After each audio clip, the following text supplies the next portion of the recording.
राजस्थान में क्या भारतीय जनता पार्टी के अंदर सब कुछ ठीक नहीं चल रहा है? और क्या राजस्थान की पूर्व सीएम वसुंधरा राजे अब अपनी ही पार्टी के खिलाफ होने की तैयारी कर रही हैं, या अपनी ही पार्टी के खिलाफ वो बगावती तेवर अपनाने को तैयार हैं? आखिरकार क्यों वसुंधरा राजे ने ये स्टेटमेंट दिया है? वो स्टेटमेंट भी मैं अपने दर्शकों को दिखाऊंगा, लेकिन आप इस वक्त मॉनिटर स्क्रीन पर आप देख रहे होंगे, ये राजस्थान की पूर्व सीएम है वसुंधरा राजे। और वसुंधरा राजे काफी समय से इंतजार कर रही थी कि पार्टी में उन्हें कुछ बड़ा मिले, कुछ बड़ी जिम्मेदारी मिले, लेकिन वो मिलता नजर नहीं आया। देखिए, इस हेडलाइन पर जरा गौर कीजिएगा कि वसुंधरा राजे के बयान से चढ़ा राजस्थान का सियासी पारा। बोली हम लड़ेंगे तो प्रॉब्लम होगी और हो सकती है। वो किसको लेकर ऐसा बोल रही हैं, ये भी मैं यहाँ पर स्पष्ट करना चाहूंगा कि राजस्थान की पूर्व मुख्यमंत्री वसुंधरा राजे के एक बयान से सियासी पारा चढ़ा हुआ है।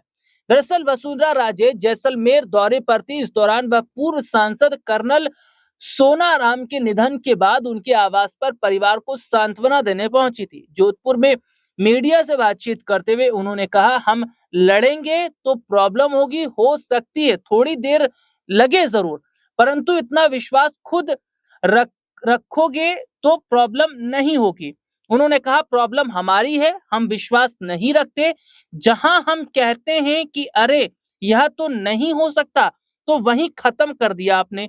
तो शुरू करो भैया, ईश्वर की कृपा रहेगी।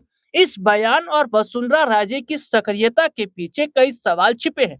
जानकारों का मानना है वसुंधरा राजे का यह बयान सियासी मायनों में अहम है। वर्तमान में वसुंधरा राजे पार्टी की राष्ट्रीय उपाध्यक्ष हैं। और इसके अलावा आप देखिएगा, तो वहीं इससे पहले भी वसुंधरा राजे के कई बयान चर्चा में रहे। हालांकि अब तक खुलकर वसुंधरा राजे ने सरकार की खिलाफत नहीं की है, लेकिन राजनीति में हर बयान के पीछे एक कहानी होती है। वहीं फिलहाल राजस्थान विधानसभा सत्र जारी है और इस बीच वसुंधरा राजे के इस बयान से विपक्ष हमलावर हो सकता है। इससे पहले भी कई बार विपक्ष के नेताओं ने वसुंधरा राजे के बयान को लेकर सरकार को घेरा है। इस बार भी उनके बयान ने सियासी गलियारों में नई चर्चा छेड़ दी है। तो वसुंधरा राजे क्या इसलिए ऐसा बोल रही हैं क्योंकि वसुंधरा राजे को अभी तक कोई बड़ी जिम्मेदारी नहीं मिल पाई? देखिए, बीजेपी में राष्ट्रीय अध्यक्ष की बात चल रही थी, अध्यक्ष पद को लेकर वहां उनका कुछ नजर नहीं आ रहा। बीच में एक खबर आ रही थी कि उपराष्ट्रपति पद के लिए कुछ, उसमें भी उनका नाम सामने नहीं आ रहा।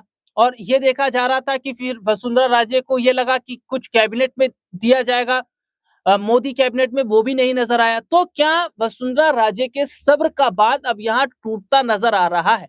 और क्या अब वो आने वाले समय में अपनी ही पार्टी के खिलाफ मोर्चा खोलती नजर आएंगे? और अगर ऐसा हुआ तो क्या राजस्थान में सीएम भजनलाल शर्मा की मुश्किलें बढ़ सकती हैं?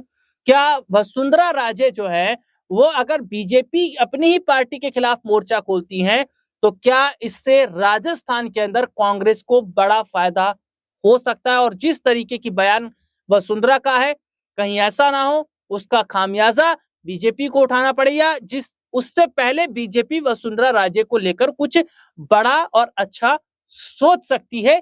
ये आने वाले समय में जरूर देखना होगा।